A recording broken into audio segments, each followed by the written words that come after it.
Biz bütün Türkler toplansak 30 bin kişi edemeyiz. Büyük zaferler de böyle kazanılır vezir. Size karşı savaşan hangi din ve ırktan olursa olsun boynunda haç bile görseniz öldürmekten çekinmeyin. Tanrı'nın krallığında hepiniz için yer var. Dinin gerçek temsilcisi biziz. Tanrı hepinizi korusun.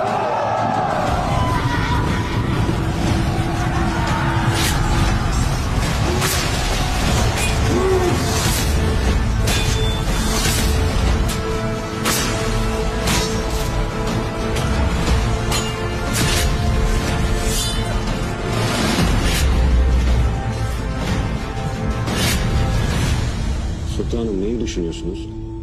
Bu kadar Rum'u nereye gömeceğim diye düşünüyorum Süleyman. 1000 yılın savaşına hazır mısınız? Malazgirt 1071